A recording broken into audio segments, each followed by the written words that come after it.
एकलव्य निषाद राज हिरण्यधनु के पुत्र थे। बचपन से ही धनु विद्या में उनका अत्यधिक रुचि थी, पर धनु विद्या सीखने के लिए गुरु के खोज में लग गए। फिर किसी के माध्यम से एकलव्य को द्रोणाचार्य के बारे में पता चला। फिर उसी समय एकलव्य ने गुरु द्रोणाचार्य से मिलने के लिए चल पड़े। एकलव्य ने जैसे ही द्रोणाचार्य के पास पहुँचे, उन्होंने गुरु द्रोणाचार्य से धनु विद्या सीखने की इच्छा व्यक्त की, परंतु द्रोणाचार्य ने उन्हें यह कहकर मना कर दिया कि वे केवल क्षत्रियों को ही शिक्षा देते हैं। एकलव्य गुरु द्रोणाचार्य की बात सुनकर निराश नहीं हुए। उन्होंने वापस जंगल गए और गुरु द्रोणाचार्य की मूर्ति बनाकर उस मूर्ति को अपना गुरु मानकर जंगल में अभ्यास करना शुरू कर दिया।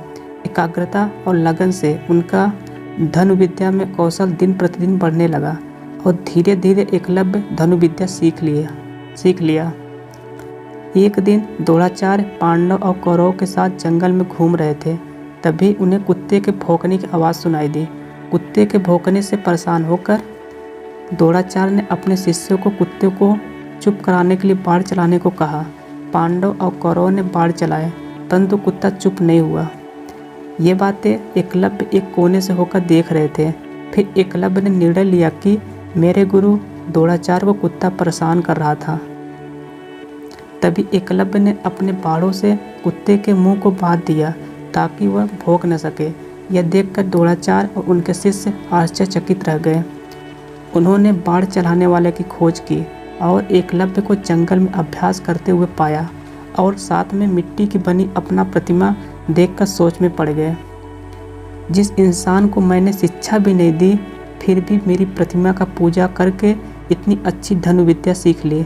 फिर द्रोणाचार्य ने पूछा। एकलव्य ने द्रोणाचार्य को अपना गुरु बताया और उनसे क्षमा मांगे।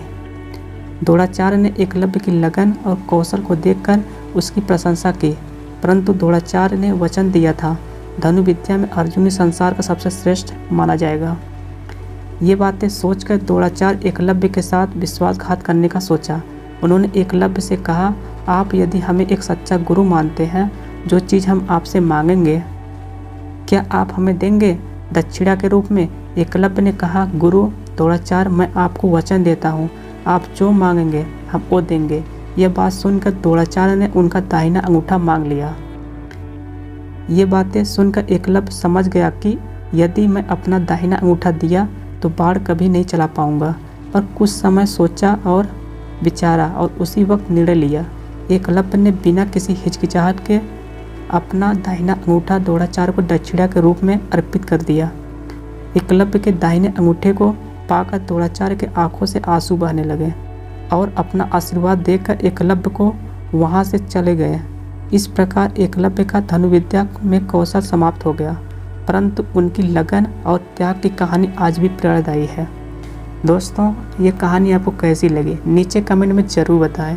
यदि आपको ये कहानी पसंद आई हो, एक लाइक, यदि आप चैनल पर नए हो चैनल को ज़रूर सब्सक्राइब करें, जिससे नए वीडियो जो डेली अपलोड किए जाते हैं उसका नोटिफिकेशन पहले आपको मिले।